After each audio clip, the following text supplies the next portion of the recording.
So a very good afternoon to all of you and welcome to this session, Closing the Economic Equality Gap. My name is Charlotte Petri Gonitska and I'm the Director General of SIDA, which is the Swedish International Development Cooperation Agency, and that's why we use the acronym SIDA. It's a very long name. It's such a privilege to moderate this session. We have a number of distinguished panelists and a very interested and engaged audience. So I'm convinced that we will have a very fruitful hour together. The panelist has said to me already that they want to discuss and debate, so I'm very hopeful. It's also a privilege for me to be the moderator on this very topic. I don't think it's a secret to you that gender issues and the subject of today is at core and at heart of what Sweden is promoting, and we have a lot of experiences around that.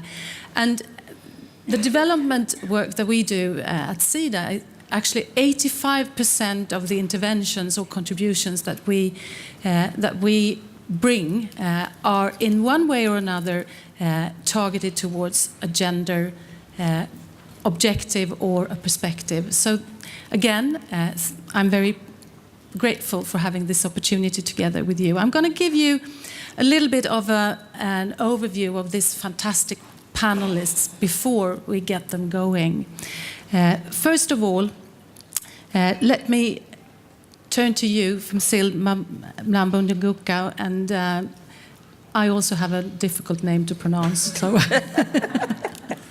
the head of UN Women, and before we give you a hand, let me just congratulate you to the flagship report, Progress of the World's Women 2015 to 2016, Transforming Economies, Realizing Rights. It provides a very timely argument for why women's participation and influence in the economy is transformative and central for achieving the Sustainable Development Goals. Mm-hmm. It is a right in its own, but it's so very important for development. So thank you for being here, and please give the ED an applause. We also have Mr. Colin Dyer on the panel from Jones Lang LaSalle. You can give him an applause too. I think it's better that we start this way. You may not want to applaud later, but I hope so. So Mr. Dyer, you are the President and Chief Executive Officer of Jones Lang LaSalle, and it's a company that sees improving numbers of women and minorities at all levels as a strategic priority, and you actively promote women. And as a result of that, it translates into stronger professional relationships, increased engagement, and higher promotion and retention. We believe so, yes. You believe so, and that's what we want to hear more about. So thank you. But we cannot only talk about what's inside a company, the work being done inside. The role of Safaricom to enable mobile money transfer services cannot be underestimated. And the role of such services has been proved to strengthen women and women entrepreneurs. And the CEO is here, Bob Collymore. Give him a hand, please. Mm-hmm. And people tell me that you have said that CEOs have no choice but to engage in sustainability, and the days of focusing just on profit are over. I think that's only the smart CEOs will do that. Only the smart. So we will challenge you on that later on, I'm sure. The work of these companies and CEOs are, of course, very vital, but just as vital is policy and decision-making at the political level. Rwanda has been a forerunner when it comes to representation of women in parliament. It is also a country that is doing good in its effort to close gender gaps, ranking number 7 in the latest Global Gender Gap Report from the World Economic Forum. Minister Gatete, Minister of Finance and Economic Planning of Rwanda, very welcome. Thank you. Lastly but not least, it's an honor to have one of the greatest representatives for the struggle for gender equality on the panel, who have really moved gender equality issues to the core of the development discourse. Please welcome Madame Graça Machel. There are 3 key discussion points for us to take on today. In various ways, these panelists are linked to these 3 questions. We are going to touch upon equalizing pay for equal work, on increasing percentage of women leaders in the boardroom, and on updating economic policies and social institutions. We will rally around those 3 issues, and it's my job to see whether we have talked about them in the end. I want to say to you that the Gender Gap report that I mentioned earlier show that there is progress in women's economic participation, education and political participation on this continent. The number of female entrepreneurs on the continent is also increasing.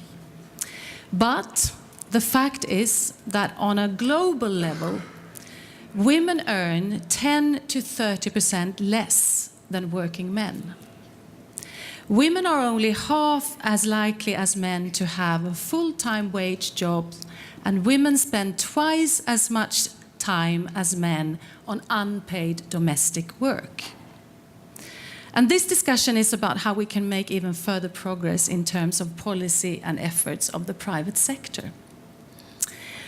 May I start with you, Graça, to get this going? And how do you see that you, and maybe even more so your fellow panelists, can speed up the work to close the gaps?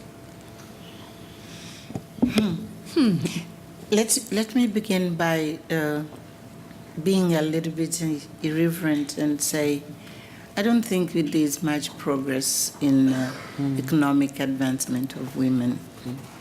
I think if you look to African economies, we have in every single country of ours 2 economies. There's the formal and that is informal. The informal, which is made up mostly by women, it's just a sector in which there's survival. People struggle and spend their lives, women, just to get the minimum to survive and maybe to succeed to send their children to school or to treat them well. But they don't prosper in informal sector. Then you have the formal. And the formal sector, it's precisely where I think I wouldn't call progress. You have a few faces, very few faces of women who are in formal economy, whether it is industry, whether it is in the boardroom, very token. So my view is that we made progress in political representation, but in the economy, we have to tackle this from scratch, in my view. And this is what, much later, maybe I can try to share. This is what my organization is trying to do. And I have been a political activist, and I know that we still have a long way to go politically, in political field, but I decided the rest of my time, now, while I'm alive, I'm going to focus on the economy, because that's the place now we need really to free women from all those things you were mentioning. I mean, there's no one single country today we can say they pay equal work, equal. I think one of the flags which Pumzile is to leave as legacy is precisely to bring strongly this issue: equal work, equal pay. And it is economy, it is work, and it's not only political. So I just wanted to begin by saying maybe we should accept that in this new phase of social development and sustainable development goals, we need to tackle this issue from scratch and not believe that there's progress. It's a minimum. What can we do then? Yeah, that's what your question. Yeah, exactly. I think we need to have very targeted programs of training first. Second, putting financial resources into their hands. And when I say training, I mean enterprise development. You can call it what it, but entrepreneurship. Yeah, they are entrepreneurs. Women, they are in informal. But if they are to enter the formal, they have to be trained. They have to be given skills to control effectively their business. So try your best. Do 100 a year. Do 200. Do 2,000. But we just have to have targeted programs. Talking doesn't help anymore. I completely agree. I think a moderator can have a view. Yeah. Yes, why not? And just to share with you, there is a competition between Swedish companies called Battle of the Numbers, because they realize that they have very few women on top positions and in boardrooms as well.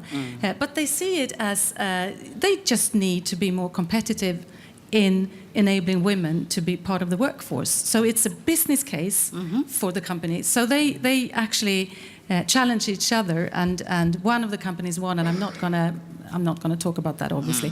But numbers is important. That's what you say. So what do you think when you listen to Grasa here about your experience from John Lang LaSalle? What do you hear? What can you do? Well, our experience is largely based around Western New York Stock Exchange listed corporation, which is in the formal sector, I have to say. I'm pleased to say. Yeah. Although I think the point you made, Michelle, about the targeting of programs does apply to the corporate sector. It's applied to Sweden, and Sweden has applied targeting in a very effective way. And that's what we've also done.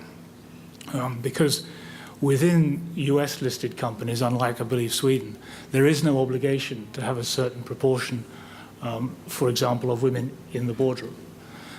We have gone out and said to ourselves, that's not right. We want to have a significant representation of women in our boardroom, and we have 40% of our external directors are female. And by the way, they're paid the same as the males.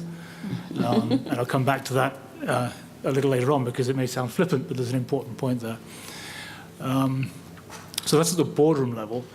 But the issue and the solution, this targeting issue, I think is relevant right through the organization, and it's part of a broader issue. If you look at Western universities, Europe, US, the graduation rates now are 60 female, 40 male, or getting close to that. When it comes to hiring, our rates are 50-50. When it comes to the very senior level, it's around 10% of women at the senior level in the organization. And so throughout the organization, through the process of hiring, through the process of promotion, we're now introducing targets, not quotas, but targets, which we are aspiring to meet. The hiring part is quite easy, because you can generally bring the human resource people to bear, and they'll do as they're told. The difficulty comes in the promotional part, where the unconscious biases of our largely dominant male senior managers take over and tend to include and promote males, and tend to have the reverse effect with females, which only magnifies the effect of females taking on family challenges at the same time, which, like other professional services companies, results in this degradation in proportion of females as you move up through the organization. So targeting a certain level of positive discrimination at all levels, including the boardroom, I think are essential parts of at least our toolkit as we develop this program of enhancing the level of women in our organization. I think we need to be a bit careful with this battle of numbers thing, and I would be a little bit uncomfortable about it, because I think we need to move one step back before we get to that point. And I think it's great to do that in Sweden, because we already got quite a good degree of equity. But in regions where the girl child isn't given the basic education, and I was eavesdropping on one of Mama Grasha's conversations earlier, where we talked about we have to move the girls past primary education into secondary education, because if you don't do that, you end up tokenism. And that's the last thing we need. Yeah. So I urge that we really do start from looking at educational opportunities right at the beginning.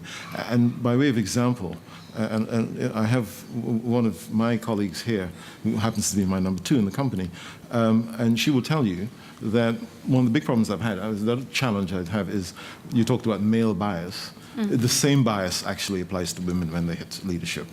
And I think women behave, when they get to that point in leadership, they behave just like men. And they have the same biases. And they don't... That's an elephant in the room. But I think it's true. And, you know, we have two very prominent women leaders here who are the exception rather than the rule.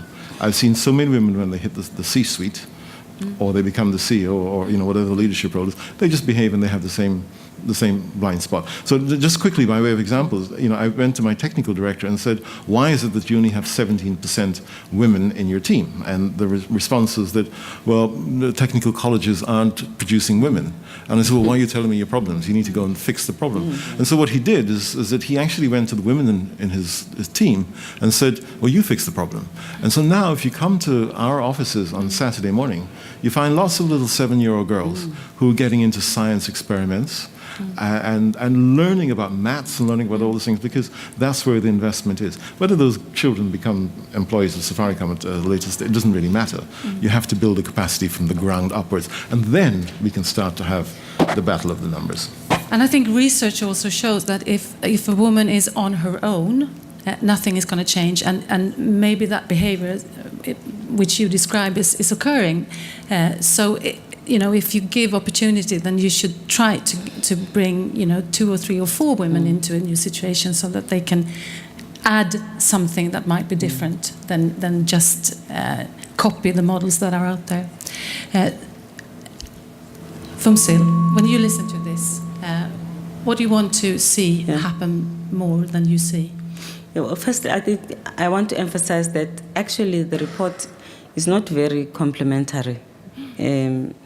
Yes, there has been some problems, but there is an illusion of progress rather than genuine progress, simply because we've been very busy, but not doing the things that give us real change. And unfortunately, so it's not out of lack of trying, but maybe we haven't been addressing the real things. For instance, unpaid care work, which impacts on the largest majority of women who do not have any opportunity to enter into the formal and sometimes even the informal economy, because they're tied up at home by the duties that are not paying. The man is the breadwinner, the woman is the caregiver. Breadwinner, you earn money. Caregiver, you don't earn, but you work. And in the fullness of time, the man would have accumulated pension, salary, and everything, that status, independence, and the woman would have accumulated being dependent, no resources, and poverty. And there's just too many women in the world who are stuck in that. So in Africa, the numbers are very high. So this is one single thing that if we were to address, firstly, recognize that there's something that is called unpaid care work. Redistribute it, reduce it, and in some cases, remunerate it. Just childcare. Numbers are not very good in Africa, but in the US, unpaid childcare cost about $3.2 trillion in 2012. Now that is work that women are doing free. If it were to be paid and organized in such a way that some of it provided jobs for teachers who provide early learning education, that would improve the quality of education of the children, that would give the women some income, and that would free some of them to go to work. So it's a win-win-win-win-win. And across the world, that's part of the economy that is trapping a lot of women. And it does need government policy and willingness also by the private sector and society to relate to it. So the report problematizes all of those issues and asks of governments, private sector, in general society to take action. But when you talk about representation at board level, Africa comes after the European countries in terms of representation at board level, according to the report recently released by African Development Bank, at 14%, which is low.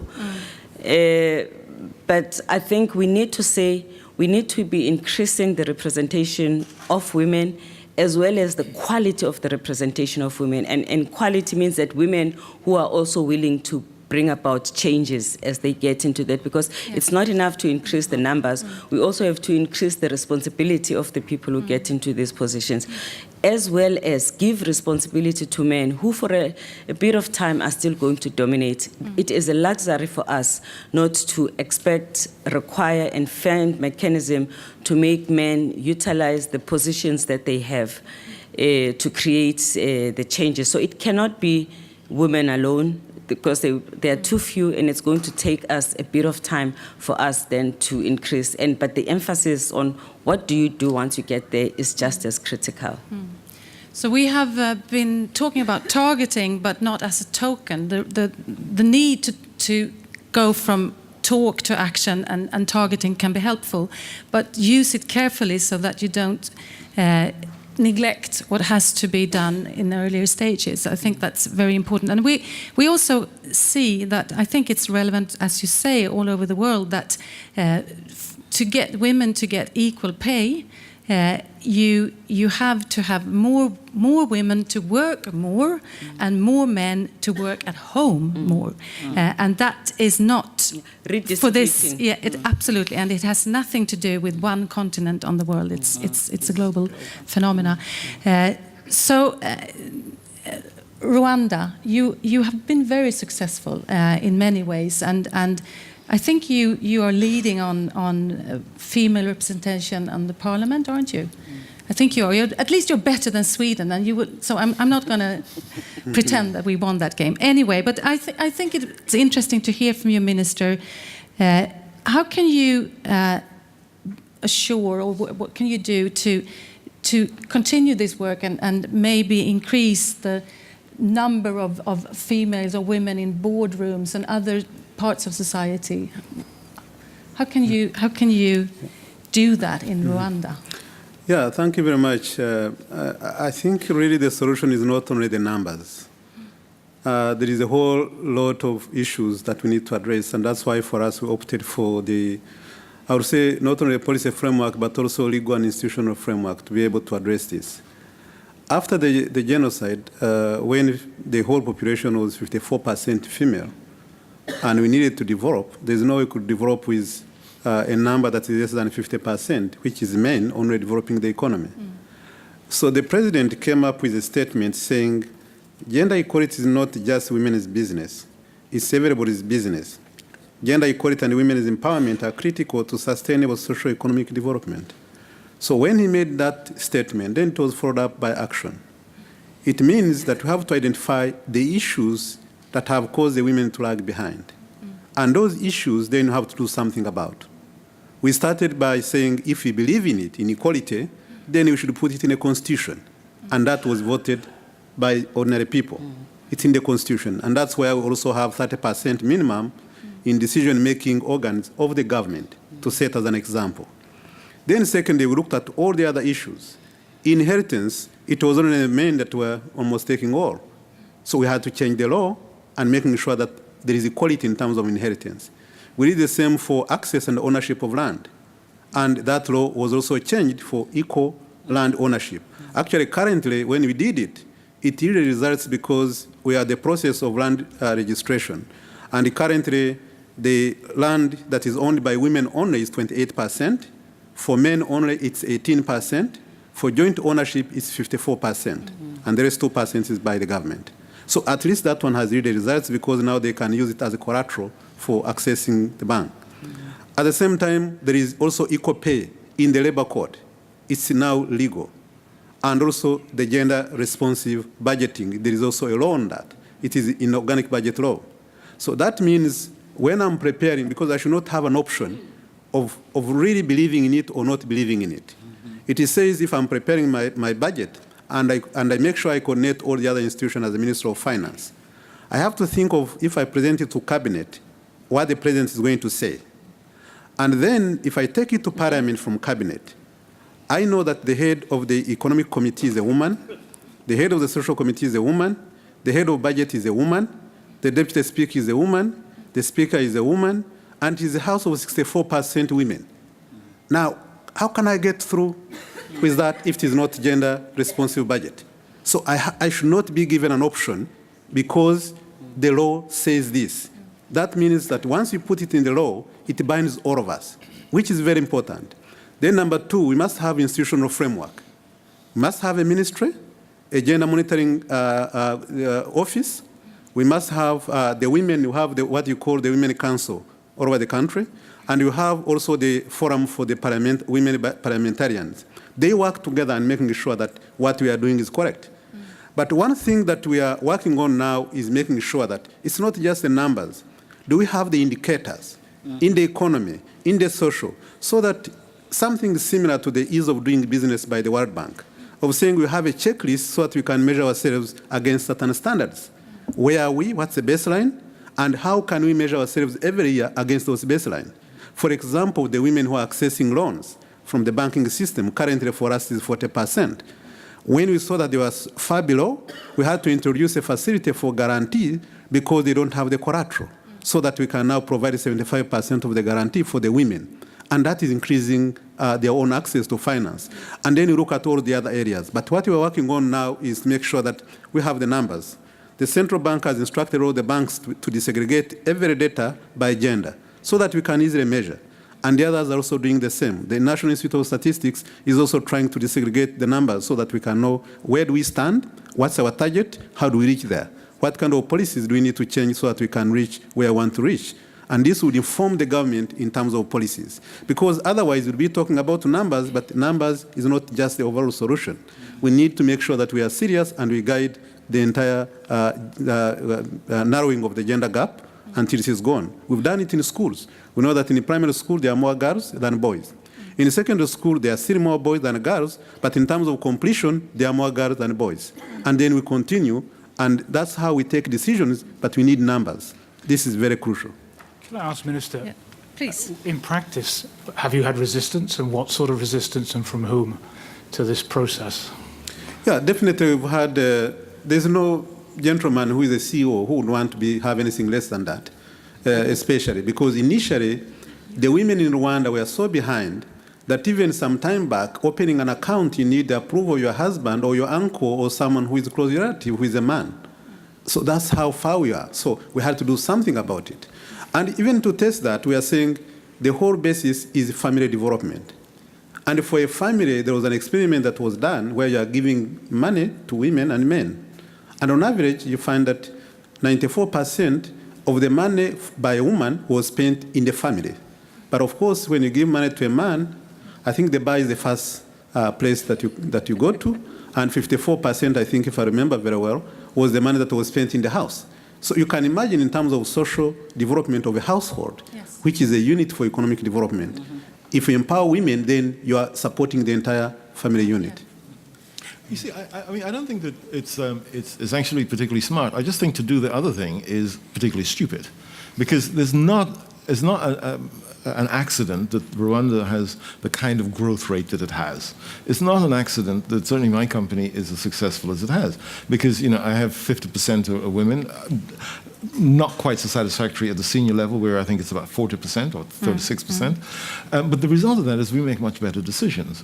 And because we've done some of the things like we've provided childcare facilities in the office, and when we asked ourselves why weren't women moving up to the C-suite, it's because they have the double shift, right? And they have to worry. And my number two is sitting here, who is incidentally also happened to be a young global leader. When she's finished work, she has to go home and she has to do that stuff. And we said, let's get rid of, or at least let's relieve that problem. The result is that I get, this is clearly evidenced here, is that I get the smartest women in Nairobi working for my company. Because if I'm paying the same salary as the guy next door, who happens to be Barclays Bank, she will come and work for me because I will take care of those concerns that she's got. I will provide things like breastfeeding and breast expressing facilities, because fundamentally I believe that it's it is just wrong to ask a woman to be expressing milk in a toilet, not in the 21st century, and certainly not in my country. The result is that well, thank you, but I mean, the fact that I'm getting applause for that is a statement in itself. It shouldn't be. I mean, it's just doesn't make any sense. And so you get the kind of GDP growth that you get in Rwanda because you just make smarter decisions. But I think, Yes. Can I come in on this? I mean, this conversation, I think it brings three things which I would like to mention. The first one is there has to be a top level, whether it's leadership, political leadership, or if it's business leadership, there has to be a very clear understanding and making a strategic issue of development of the country, of the nation, or of the company to say, to treat women as equal and to give them some, not only, but it's even some privileges so that they can become equal. You have to do that if you are to succeed. So I think leadership at the top, to take that as their responsibility, it's one important issue we heard here.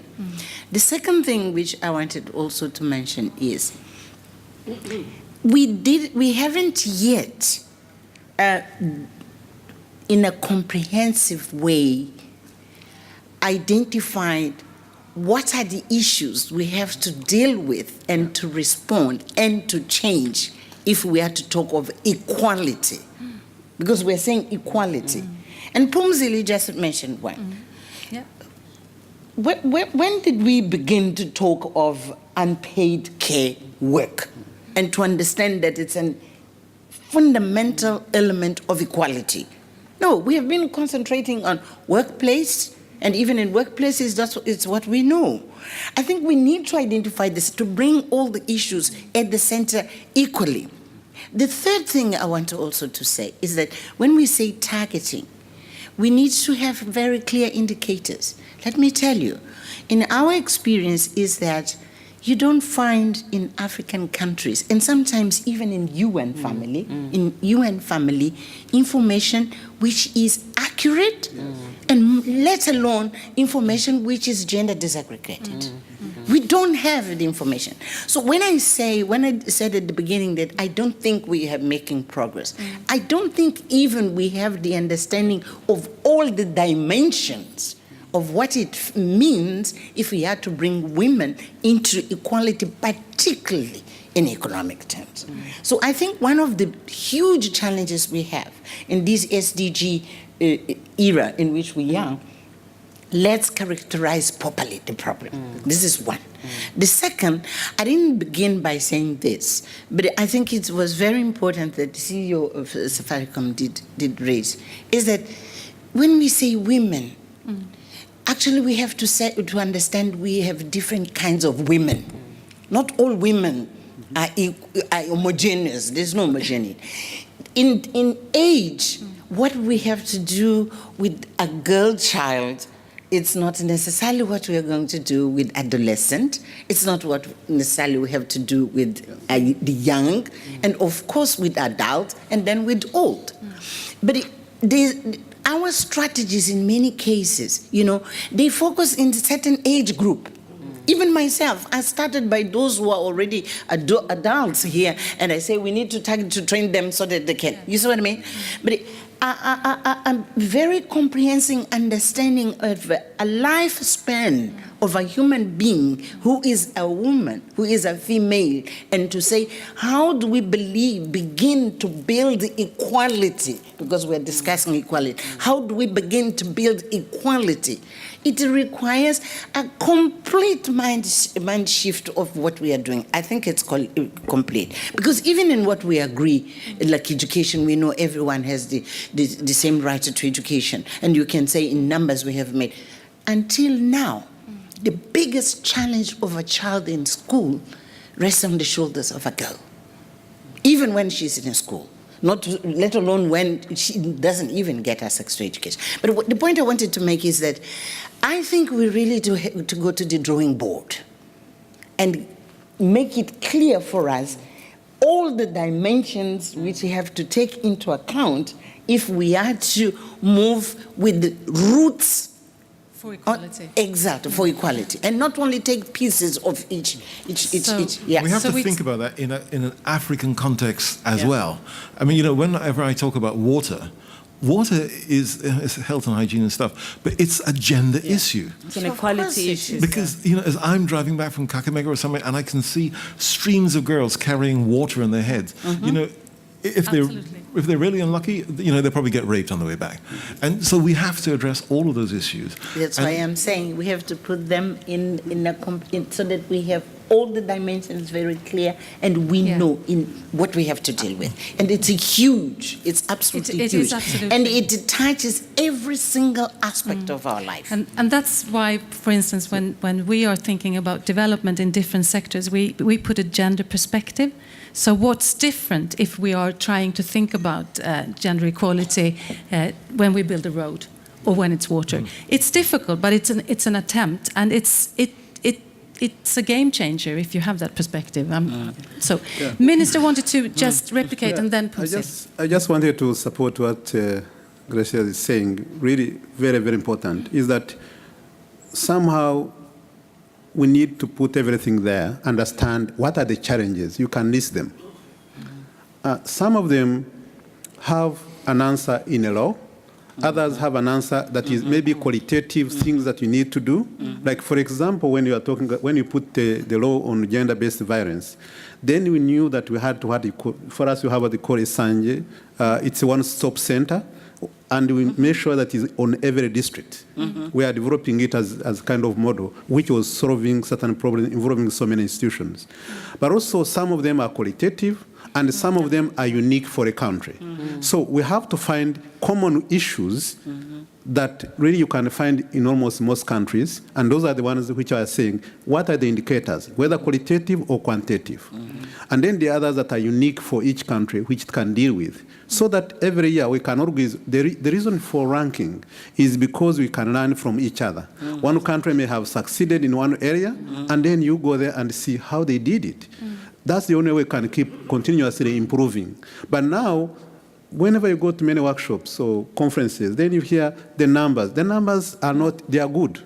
Because you have them, for example, for us, the whole judiciary 40%, executive 40%, you go up to the local government level, that's fine, they take decisions and all that. But then there are so many other issues that need to be addressed, that we need to list down, we need to understand which one they are, and what we are doing about it, and making sure that we have the right data that progressively can keep informing our policy making and our decisions. Yeah. Very interesting. Well, also I think one thing that we have to emphasize is that it is not, we have to train and empower women and enable them, but actually in the end, it is not about women having to do something, because women have done so much. I don't know what to ask of women anymore. It is society that must change so that it acknowledges that it is made up of men and women.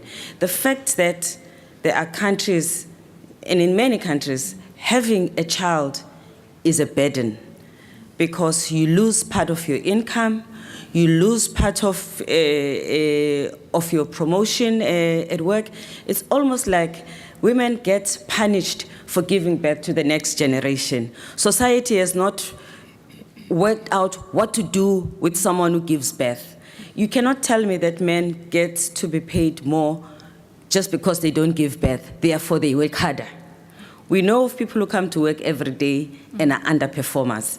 The fact that women may take time for maternity to provide a national service, and then they get a motherhood penalty, as the ILO calls it. So it is that mindset that makes these things that are of national interest a specific problem of a woman, for which women get into trouble. I mean, I knew of a woman in an EU country where in that country, when you are on maternity, you are not supposed to call anyone in your work and find out. This is just to make sure that when you are out of work, you're so cut off that you actually have a problem of reintegrating when you come back. Now, why go to such an extent to actually punish a woman? Like, how dare you did it? You're gonna stay out. When you come back into work, you've got to actually requalify. Because then what has happened is that the world is an affirmative action place for men. They didn't have to do anything, they just had to be born a man. And men who want to change that, part of their responsibility is to actively denounce that privilege. And this is what the men we call the he for she, the men who are expressing positive masculinity because they are actually trying very hard to say, I'm not interested in this privilege. I want an equal work, and that which is accruing to me in an unequal way to my counterpart who's a woman, I actually want to change so that we can create a world that works for everybody. And Colin, you said early, yeah, you can applaud as much as you want. Really. You said early on, we actually pay equal. So I think you are one of the leaders, he for she leaders. Please, you wanted to react earlier, so welcome. Yeah, I think all of us here in this room were probably the choir, and you're preaching to the choir with respect. We would agree with what you're saying. In some ways, we're not the problem, at least we're prepared to be convinced. But you've laid out the case, I think, both of the ladies of the panel, sorry, opposite me. When you go from that conceptual, if this is the problem, to what do we do about it? I think Rwanda has had a very unique experience in that it was able to, as I've understood your words, Minister, make a very significant change to the legal system, and with that probably the way society thinks, or is beginning to think about the issues that the ladies have described.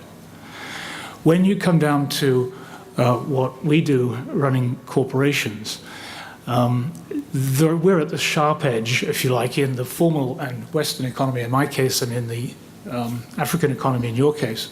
We're at the sharp end of what we do to actually implement things. What changes can we make? Where the law hopefully can help us. So examples of that, yes. In most countries now there are laws about equal pay, most Western countries at least, there are laws about equal pay. In some countries there are laws about proportional representation in boards. Those are helpful frameworks. But in practice, when it comes to executing on that, equal pay is a hard thing to measure, and it's a hard thing to prove or disprove, because pay is basically opaque. Even in most Western organizations, people do not know what other people earn, even colleagues doing equal work. So right there you have an issue of how do we then go about, in a practical sense, making the pay scales uniform and defensible and transparent, at least within the company, and transparent potentially between colleagues within the organization. So going from the conceptual to the practical is a difficult journey. And when you get to the practical level, I think what you will see gradually around the corporate world is people understanding and accepting the need to move in the conceptual direction that you've described. And we are using the help we can get from the legal system. We're using the help we can get from the direction that leaders set in our organization to try to move the agenda forward. Thank you. It's a very interesting point. I think we often discuss private-public partnership, but I would suggest that this is not necessarily a partnership. This is private-public, an iterative process where the issue can be advanced by different actors taking their different measures and should really inform each other. I think this was very useful. Smart economics. You're talking about providing daycare center. I could challenge that and say, do I need to be visible for you to get that service? Or is that service a public service that makes the opportunity for even more women? So is that your responsibility or your responsibility? Or a combination. Yeah, I think we need to be careful that we're not finding Yes. private sector solutions to public sector problems. Exactly. I'm looking after my employees. Incidentally, I've also shied away from talking about gender. I mean, I used to talk about gender diversity, but now I talk about diversity and inclusion. And so it moves this thing away from people saying, oh, Bob, he just cares about gender diversity. Actually, I care about inclusion. And part of that inclusion story is a gender story. Thank you. And I also care about inclusion, which means that we are turning into question mode. So if I can be helped, I have a gentleman here in the middle and a lady there. Yes. No. Well, first of all, thank you very much for a very informative and thought-provoking discussion. I just have a question. In view of the fact that the involvement of women in the informal sector, especially in emerging markets, is greater than their involvement in the formal sector, what is the extent to which legislation that touches the formal sector address the issue of the exploitation of women or the gender inequality at a broad and significant level? Okay, you know what? I think we will listen to 2 more questions and then start to answer. So, the woman here at the front, and then a woman there. Yeah. Thank you so much, Mrs. Mama Marshall and Mama Lambo. Thank you so much. It's great to hear you all speak about data, technology, and the lack of really proving that women are being empowered across Africa. I've got a technology hub in Senegal. I'm from Senegal. I was born in Senegal, grew up in an orphanage, and I'm 40 years old today. I'm a young global leader. And I've never seen any regress on women empowerment until now, because we can't prove it. And within your organizations, what can you do to help us use technology to empower young girls through science, technology, engineering, and mathematics? Because in Senegal, the women are progressing very, very fast. Thank you. Hi, I'm Nadia Musaji. I'm a global shaper from the Cape Town hub, so welcome to my city. And in my day job, I have a company that develops women engineers in Africa. And so my question is if we've been talking about gender parity for a very long time, I'm new in the space and I've been working in it for 10 years already, right? We're now talking about diversity and inclusion. There was this app that would tell me when we'd close the gender pay gap, and it was apparently when I'm going to be 60. Yeah. Is that accurate? I mean, for the next 30 years, are we still going to be talking about this? Is there a way to escalate it and speed it up? Or at the WEF in 2045, are we still going to be talking about gender equality? Oh, yeah. Thank you very much. We have 3 different questions. What we do for women in the informal sector, will the legislation really target them? Technology? And then how can we escalate? Who wants to start? Yes, please, Colin. Well, I'll take a piece of the third question, if I can, and slightly twist it. You talk about, are we still going to be talking about this problem in 20, 30 years' time? And I think the answer is yes. Thank you. And I'll tell you why I think that. And this is the experience we had in what I described earlier of targeting. We have sort of 3 fundamental layers in our business, and we promote into those layers. I realized that it's easier for me to force change at the top because there are smaller numbers. So when we started to push the numbers of women we wanted to see promoted to the most senior level from sort of 10% to, you'd think 50%? No, you've got to start with 15. And then that's ambitious because the pool of women in the next layers down are not there. And after 2 or 3 years of that, you discover that you've actually exhausted the pool anyway. So you then go to the next layer down and start that. And all in all, this is going to be a multi-decade process to bring people through, women through, from the lower levels of the organization, from starting level, keep them in the business, which is really hard for all the reasons that have been alluded to, and then bring them through to senior levels. So it's going to be on the agenda for some considerable time to come. The legislation? Yes and no, though, because we can actually also address some of these issues significantly.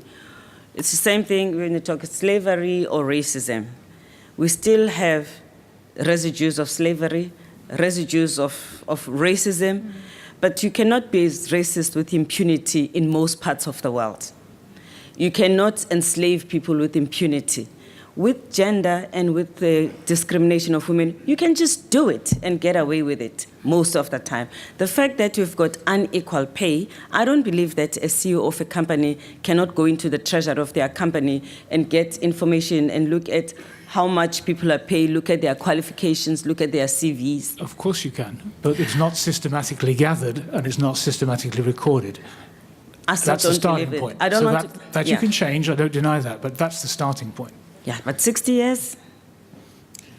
Can I come in on this, whether we will be talking about these issues in 30 years? We're going to talk about these issues for generations to come. I think we should be very clear about this, because we are talking of changing society. What we are tackling now is to say we need to have legislation, we need to have institutions, we need to have, information which is accurate, we need to have strategies to address problems, we have to have measurement of how far we have gone and where we are lagging behind, etc., etc. That shows that we are still at the beginning of the journey which we have to take. But there's the much fundamental issue, which is the attitude of people. And those attitudes, my baby, they are going to continue to, including to your babies. Because attitude and how society completely changed, it's a long, long process. And an example is what Pumzile just told you. Although it's generally accepted that slavery is totally unacceptable, but there are people who are doing this. And even in gender, we will move maybe in numbers, in what can be quantified in legislation, in institutions, we will move.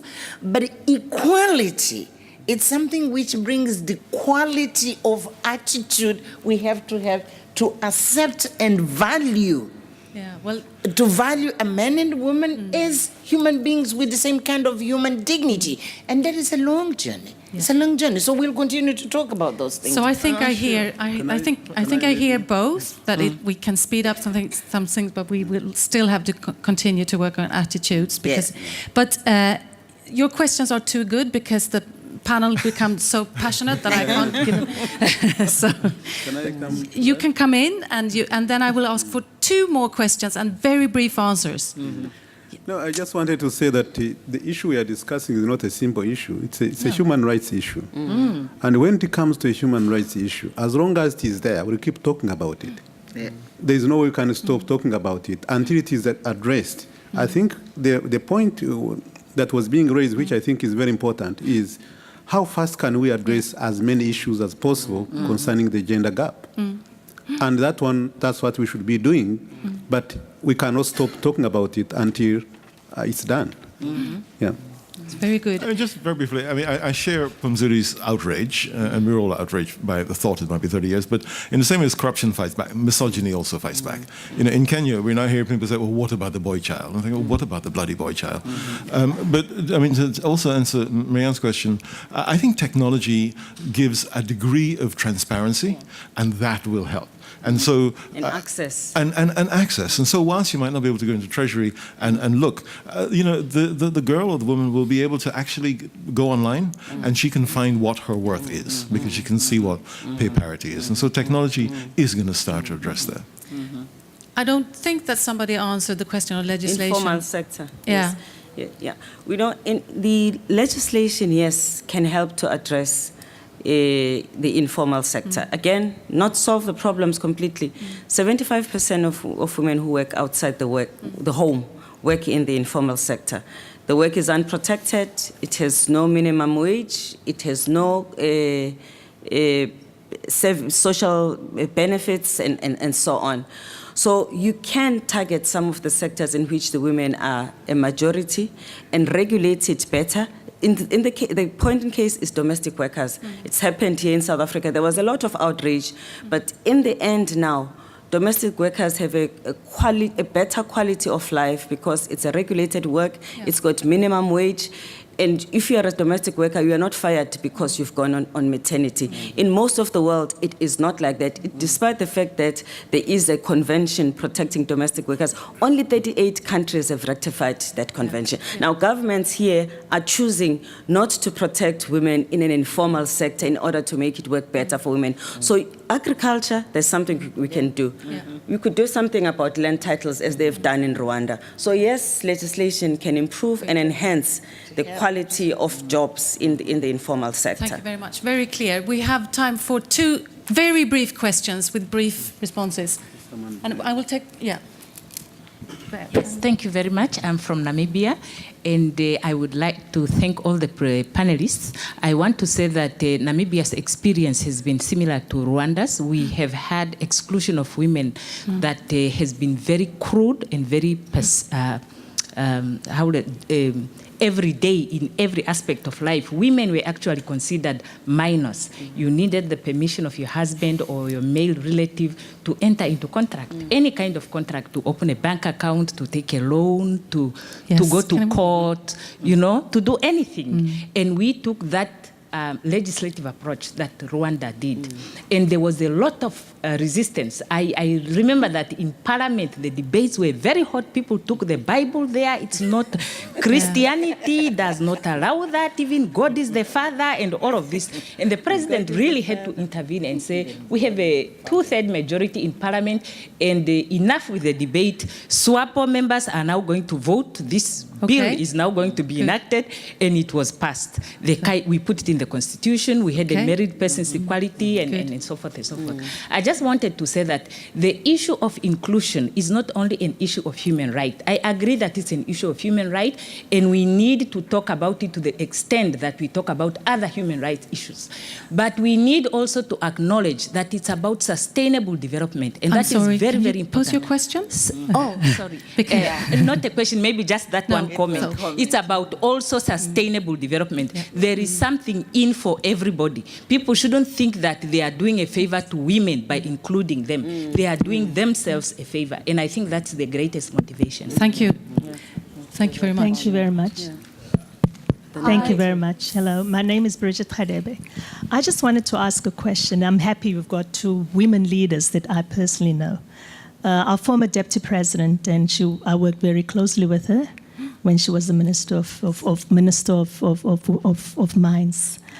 You are now in a position in the United Nations where you can participate in peer review, where part of the peer review procedures can be also on these issues that we're discussing today that's affecting women, to the extent that we can encourage governments of countries to implement legislation, the legislation that you were personally very much involved in changing the abilities and the opportunities for women to participate in the economic and political and social framework of our country. Mam Grasa, similarly, from the United Nations also at one stage. However, you're part of the elders. To which extent can you also use that platform to take further? Because today we're meeting, and then you have the World Economic Forum, but you come from positions outside the World Economic Forum too, that we could also spearhead and implement and take forward whatever it is that we're having. What I want to say is that in our country, legislation assisted many women. I personally could not enter the mining industry because the law said women were not allowed to participate. But then that law was changed, and many other laws assisted many women in this country. So we know what the law can do, and you have women here that can assist, and many other women here. I think it's a very, very good imperative for ending this session is what can you actually do in the positions that we all have where we are able to continue to influence. Can I have just one sentence from all of you? The most important thing... Yeah, I know. The most important thing that you take away from this session, and what you can do, please. Oh, you're really sorry. I think that it's a long haul. You know, cultural shift takes a long time to fix. In the meantime, those of us who are smart enough will take the competitive advantage by going for gender diversity. Thank you very much. I think I've learned it is complex. It starts with a full understanding of the full breadth and depth of the issues, which we've heard. It continues with a legal framework to help all of us do the right thing and have an incentive to do the right thing. It takes measurement, it takes targeting, and it takes leadership at all levels, in all organizations, in all walks of life. And even then, it's a very long journey. Thank you. Minister. Yeah, thank you very much, first of all, for the gender-balanced panel that we have. And I just wanted to say that, for me, I'm very optimistic. There is already a lot of progress because now we are discussing it. Previously, you could never even discuss it in any forum, but now we are discussing it. So that's progress. Secondly, we still have, I agree with my colleagues, we still have a long way, and we need to develop the leadership at the government level, at the private sector level, at the local government level, and also in the civil society. So that once you have the leadership at all levels, then we can push these issues and make sure that we argue, we debate, but also we implement. Thank you. Thank you very much. I was among those who said this is a very complex and very long process, but I think we need to set up goals. We need to have some targets. We need to define exactly what we have to achieve in a certain period of time. Knowing that it's long, it's big, but without defining in a certain period of time goals, targets, institutions commit to it, you will never be able to measure the progress we have made. And I think that's where we are now. Thank you very much. Well, I think it's important to acknowledge that there has been some progress, but it's just not enough. So the glass is half full, not half empty. Yeah. We have got to work very hard and use the experience and the evidence that we have now about what works and what doesn't work, and do it in scale. Because these many pilots now, we really cannot, because it's a life of a woman while you are doing a pilot that misses out. We also need to be careful about talking up progress, because there is an illusion of progress and success. You must always use the numbers so that you can have a reality check about how much progress we've made. And lastly, it is also very important to work in partnerships, that we don't work in isolation so that you can leverage. I think the point that Bridget is making, where you have a convening power, you try to use that power for the benefit of a large number of people and across each other. The fact that here we're sitting as private sector, men and women, government, and I think that for me is the right direction that we are taking. Thank you very much. The glass is half full, but we have to be realistic. We have to move from pilots to scale. We have to use the numbers for benchmarking and learning. We have to to balance targeting and patience. Targeting that will move the process, but understand that some of this, the deep thing that we are discussing, will take some time. I think, for me, this was fantastic. It was such an inspiration. Partnerships and dialogue is very important. Thank you, audience, for putting very good questions and statements to this discussion. I'm sure that we will now enter the whole World Economic Forum and inspire them on this important topic. So, thank you.